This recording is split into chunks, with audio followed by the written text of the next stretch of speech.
The Utah Utes just announced a major shakeup that's coming to campus. We're telling you all about it on today's Locked On Utes.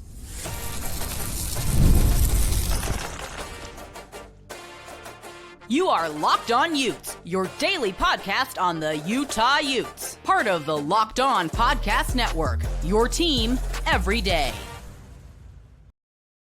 Hello, everyone, and thank you for making Locked On Utes your first view and listen of the day. We are part of the Locked On Podcast Network, available wherever you get your podcast, as well as on YouTube. It's your first time listening to the show. Make sure you like and subscribe. Today's episode is brought to you by FanDuel. Right now, new customers can get $200 in bonus bets when your first $5 bet wins. My name is JT Wistrcill, former intern inside the University of Utah Athletic Department. Excited to be joined on today's show by the host of the Run and Hoops pod, Andrew Crowley. And Andrew, I lead this show all the time with former intern inside the University of Utah Athletic Department.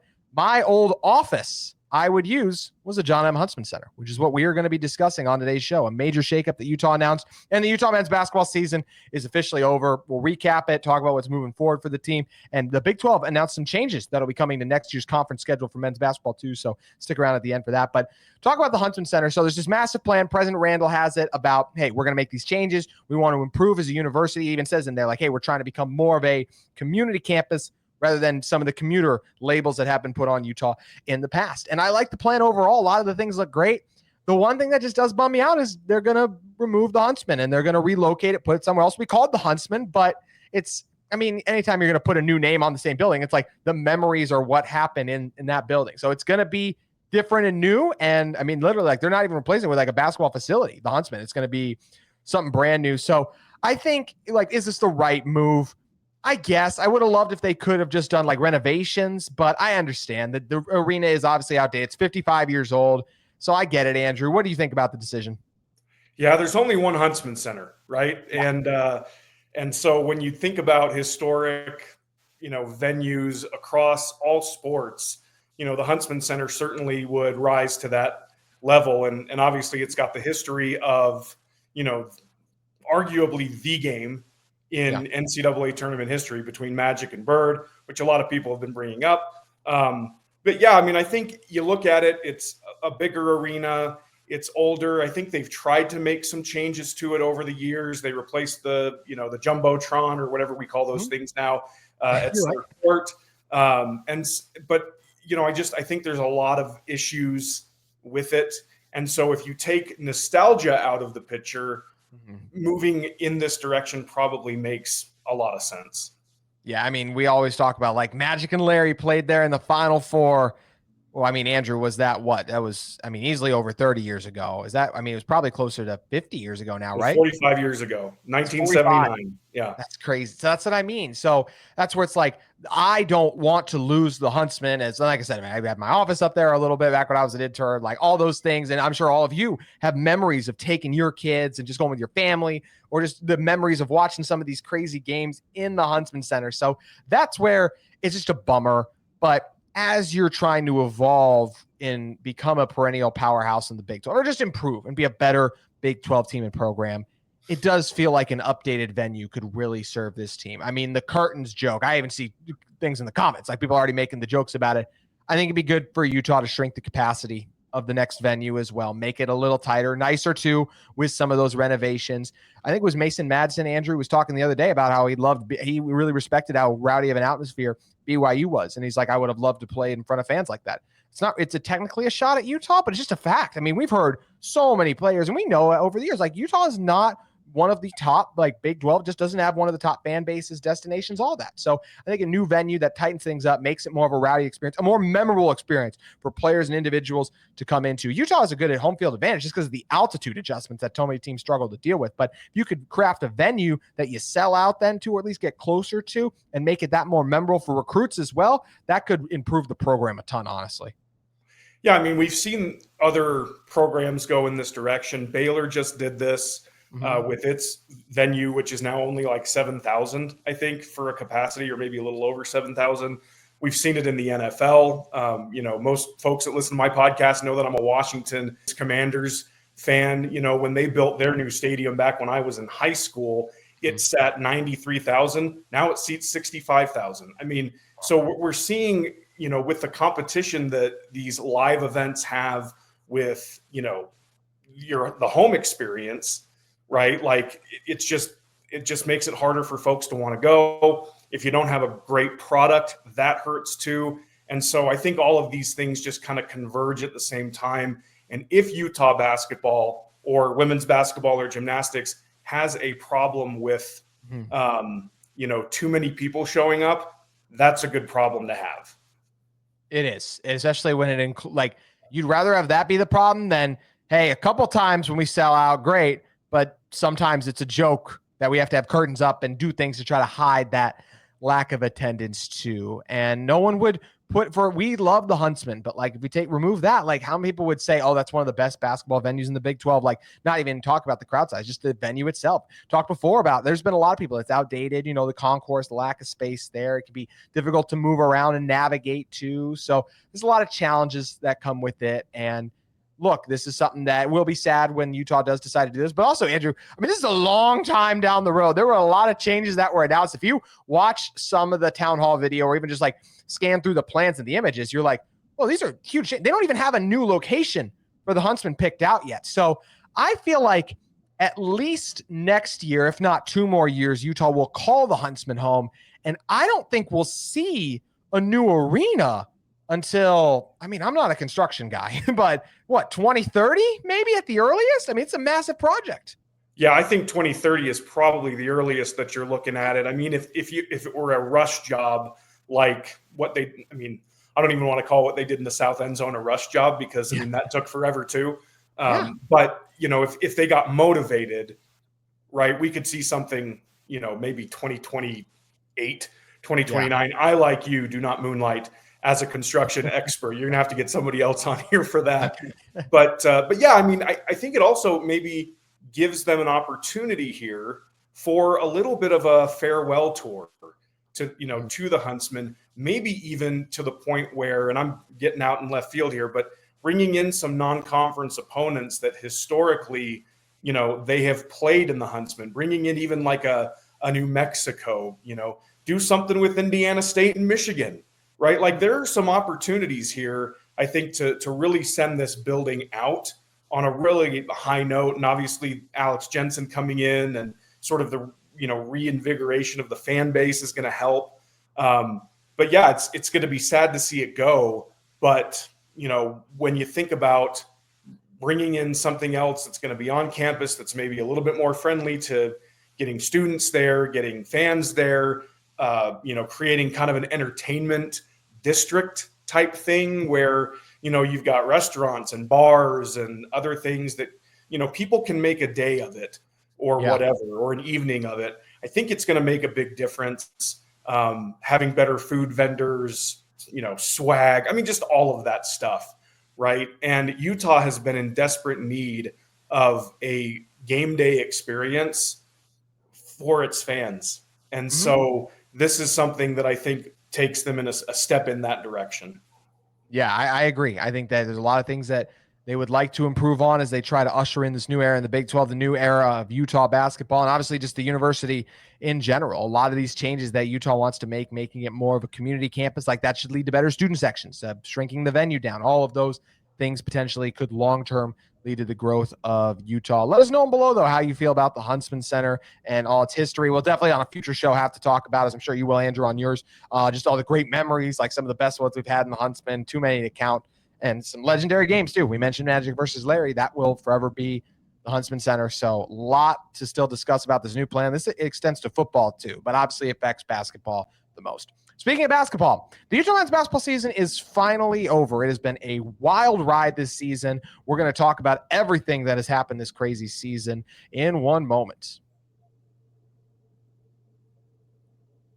Today's show is brought to you by Nissan. Nissan has you covered because Nissan is all about the stats, because numbers don't lie. And when it comes to the all-new Nissan Armada Pro 4X, the numbers are on an MVP level. With the ability to tow up to 8,500 pounds, it can quite literally carry the whole team plus the gear wherever you go. It's powered by twin-turbo V6 engine, delivering the strength and performance to handle highways, back roads, and everything in between. With room for up to 8 people, the Armada Pro 4X is built for big crews, big adventures, and even bigger memories. Whether you're exploring off-road trails or rolling up to the arena, the Armada Pro 4X brings power, versatility, and style wherever you go. You can take your adventure to new heights in the all-new Nissan Armada Pro 4X. Learn more at nissanusa.com today to check out Nissan's impressive inventory right now. Today's show is also brought to you by FanDuel. March Madness is here, and FanDuel is giving you the chance to get in on the action like never before. Right now, new customers get $200 in bonus bets when your first $5 bet wins. That's $200 extra bucks to use on everything from buzzer beaters to Cinderella stories and even who's cutting down the nets. There's so many things I love about FanDuel, and I mean things like picking my favorites. I mean, I've got my eye on a few underdogs in March Madness, and FanDuel makes it easy to back them with spreads, totals, and game procs. How about just the different ways you can stay in the action?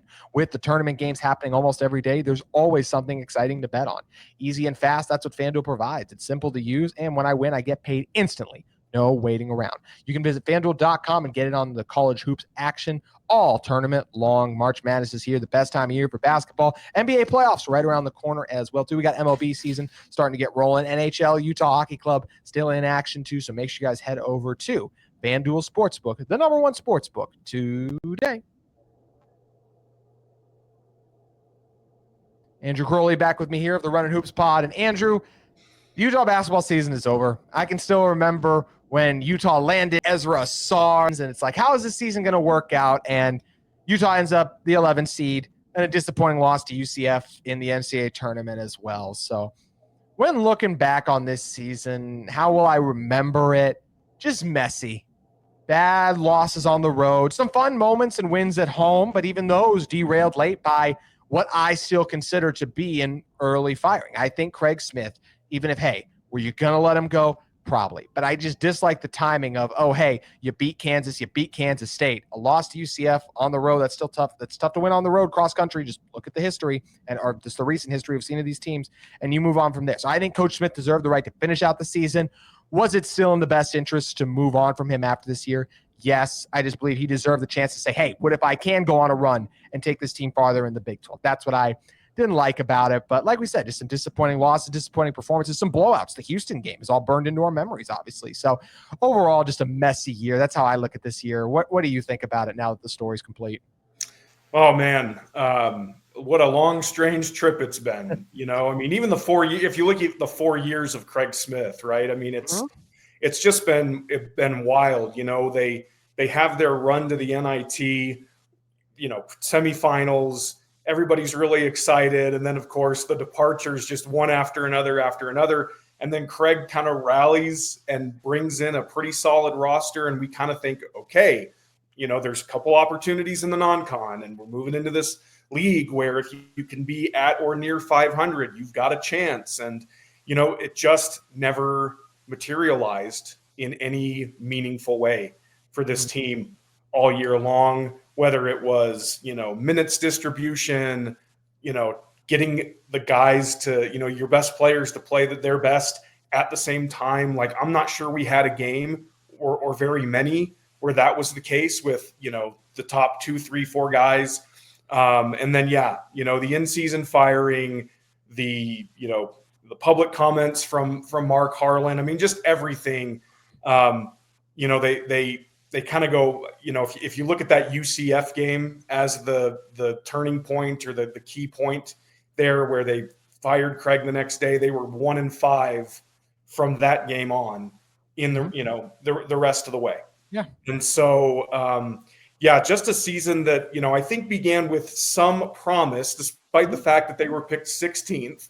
They had some promise, and they never realized it, never materialized, missed opportunities, all of that stuff.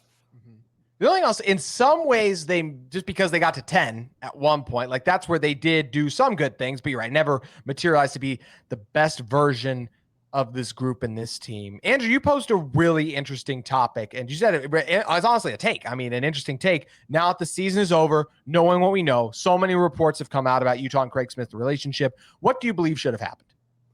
Well, I think knowing what we know now, given, you know, all of the information that we have about support, about the relationship between Craig Smith and Mark Harlan, the boosters' influence and interest, all of that stuff, I just think that maybe Mark Harlan should have bit the bullet and found a way to move on from Craig after last season.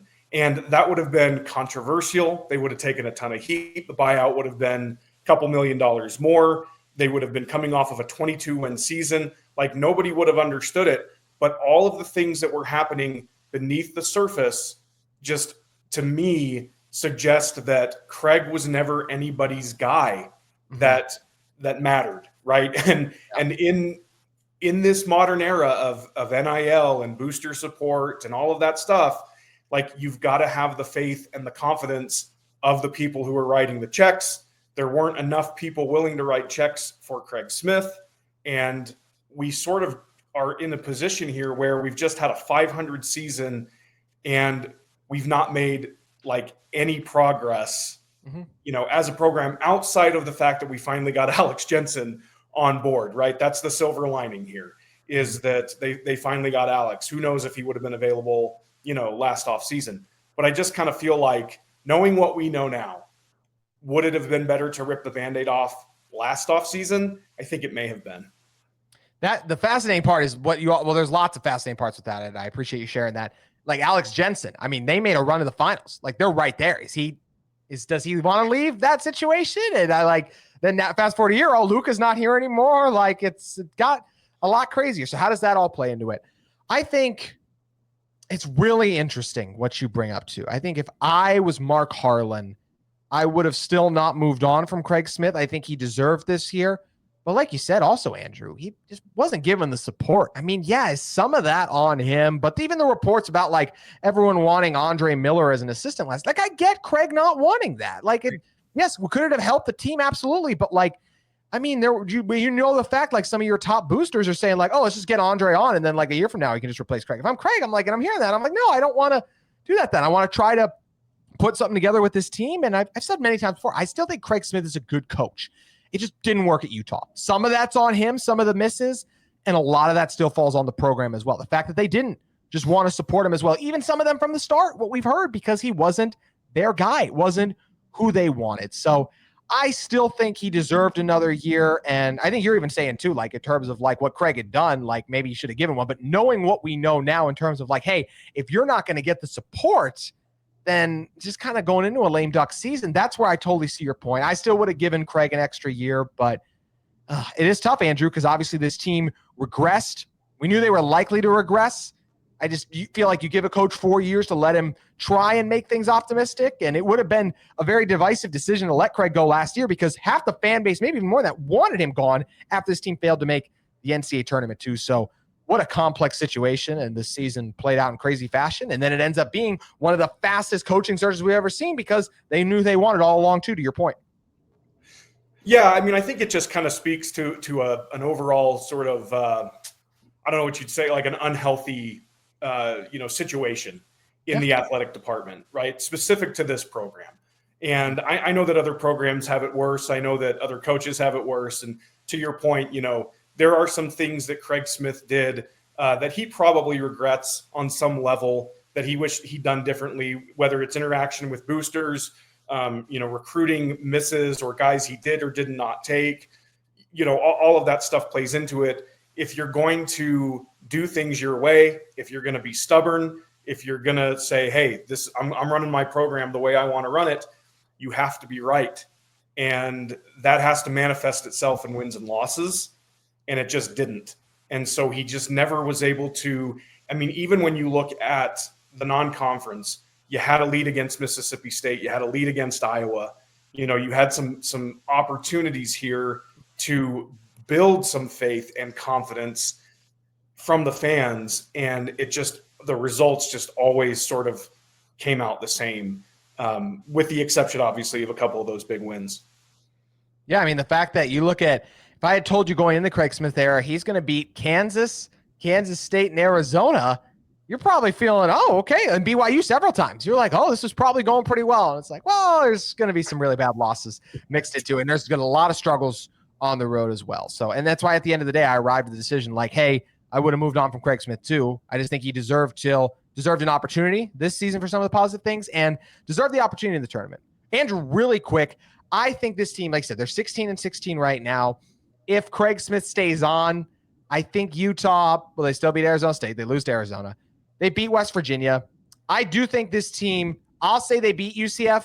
They absolutely could not. That could be what happened. And they probably lose in the next round. So I'll go a little over 500 then, I guess, just by one game. But what do you think? How would you think the season would have played out differently? Craig Smith just stayed the rest of the way. They probably beat BYU by 30 in Provo if Craig Smith stays. No, I think West Virginia is probably the one swing game there. You're not beating Arizona at Arizona with this team. You're not beating BYU at home. I've said before, objectively speaking, I think UCF has a better roster than Utah, and we shouldn't mistake underachieving for bad. And I think UCF is a group of really talented players that underachieved this year. The thing is if you knew that Alex was your guy, and we just got a tweet not long ago that the introductory press conference is on Monday, right? So on March 17th, it just to me feels like all of this could have happened with Craig Smith still as the coach. And, maybe you could have squeezed a little bit more out of this roster, but is what it is, as they say at this point. Open to the public is fascinating. This literally it came out while we were recording. So this is very interesting. Open to the public Monday, March 16th at the Huntsman Center too. I'm very curious what the turnout will be for that. Are you expecting a good crowd? Oh yeah. Yeah, I do. Students, I don't know, right? I don't either. Students don't know who Alex Jensen is. Exactly. But I think the boosters will be there. I think a lot of the alumni will be there. If they're smart about this, they will bring in as many players from the Rick Majerus era as they possibly can. Right. Yeah. I don't know if they can afford the flight for Hano to come over from Finland, but get Mike Doliak from Montana, get Nick Jacobson in from California, all these other guys. Should be, it's going to be fun. It'll be a celebration. Obviously it's what a lot of people have been doing for the last 2 weeks. Yeah. Should be interesting. It will be interesting. And I'm excited to see the crowd too. I'll go a little less than what you're saying, but I do think it will be well watched as well. And that's the interesting thing. It's Monday on a Monday night after you're not making the NCAA tournament too. So a lot of interesting factors there. Yeah. Day after Selection Sunday. Say that again. Day after Selection Sunday, right?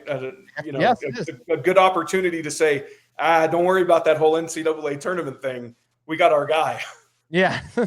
That'll be Utah's goal next year. And speaking of that goal, there was a very interesting Big 12 schedule announcement that just came out. So I want to talk about that announcement and what it means for Utah in one moment.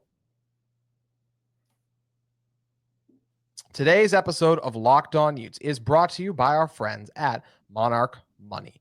Monarch Money has your back because with Monarch Money, every check in your bank account, if you just ever checked your bank account and wonder where did all my money go? Between dining out, online shopping, entertainment, it's easy to lose track. That's where Monarch Money comes in, your personal CFO, giving you full visibility and control over your finances. Monarch Money isn't just a budgeting app, it's a complete financial command center, so you can track all your accounts, investments, and spending in one place. So you stop just managing your money and start building your wealth. When I started using Monarch, I realized just how much I was spending on food delivery. Now I budget smarter and save more, all in one convenience. Instead of juggling multiple apps, you can use Monarch to check your finances, track spending, and even plan long-term goals. Easy collaboration, managing money with your partner is smoother than ever. You can track shared and personal accounts, set goals, and stay on top of the same page of everything without stress. Take control of your finances with Monarch Money. Use that code LOCKEDONCollege, all caps, no spaces, at monarchmoney.com for 50% off your first year. That's monarchmoney.com, code LOCKEDONCollege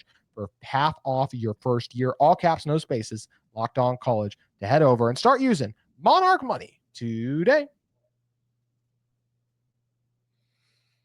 Today's episode of Locked On Utes is brought to you by the Salt Lake Bees. That's right, everyone. The Salt Lake Bees are almost back, and they have a brand new hive. Experience the thrill of America's favorite pastime at the ballpark at American First Square in downtown Daybreak. Opening day is Tuesday, April 8th. That's one day after the NCAA champion has been crowned. So come kick off the season with giveaways, family fun, and professional baseball in an all-new setting. This season, the Bees are bringing more than just baseball. They're bringing an unforgettable experience for every type of fan, including fireworks and drone nights that light up the sky all season long. Bark in the Ballpark. Bring your dog to the game for 9 special games. Themed events like Superman Night and Cowboy Weekend. Sunday brunch at the ballpark where every Sunday home game, plus 3 Abayas nights celebrating culture and community. Single game tickets are now on sale. Visit saltlakebees.com for tickets and the full season schedule with wallet-friendly pricing, premium seating, and family zone. There's a seat for every fan at the ballpark at America First Square. Visit slbees.com and join the Bees this season. Head over to get your Bees tickets today.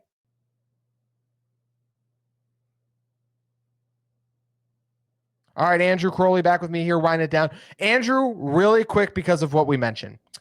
Next year, this is the press conference is taking place the day after Selection Sunday. Does Utah make the field next year? Ooh. Way too early. Way too early. I mean, I think that they have a chance. And the reason why I think they have a chance is because they're in the Big 12. And anybody that's in a Power 5 league going into a season should feel like they've got a puncher's chance to make the NCAA tournament. Mm-hmm. I'll go yes, way too early, just because of all we've heard about the invested financial support Utah and the boosting of the NIL, but we'll see how it actually all plays out. One thing we know is going to change. The Big 12 is changing their scheduling model. They were at 20 conference games. They're going to 18. Want to do this to help get the teams more buys, strengthen the non-conference schedule with some bigger matchups too. Utah's non-conference slate was not very exciting. I mean, just Iowa on there. I'd love to see them play a bigger team, bigger brand. And I understand why they probably in part didn't feel like they could do that with how loaded their schedule already was with tough Big 12 opponents. So I do think this is a really good move by the conference. Oh, for sure. I mean, and, there were no buys this year. It was 10 straight weeks of basketball going right into the conference tournament. I mean, these teams, everybody played on Saturday and then 8 teams had to turn right around and play on Tuesday this week. And so, yeah, I think, 18 conference games makes a lot more sense. It's going to shorten some of the travel. It's hard to imagine that they'll be making multiple trips out east, probably just one trip out east. And then, getting one of those teams back, or I don't know. That's above my pay grade. That's for Brett Yormark to figure out. But I like the opportunity to add some more non-conference beef to the schedule, and Utah desperately needs that.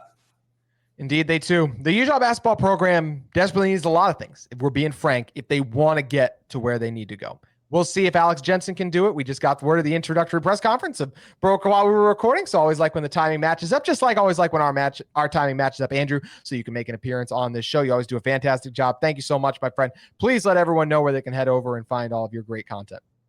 Yeah, you can follow me on the socials at Runnin' Hoops over on X. And then wherever you get a podcast, it's the Runnin' Hoops podcast. Runnin' Hoops pod. Make sure everyone checks it out today. Andrew, thanks again for hopping on. Thanks a lot. That's going to do it for today's Locked On Utes, and that does it for the week as well. So we'll be back next week reacting to everything that happened. The Alex Jensen press conference, we'll be covering that, as well as we gear closer and closer to spring ball. We're 8 days away from the start of spring ball, so make sure you keep tuning in to Locked On Utes. We'll have your favorite team covered every day.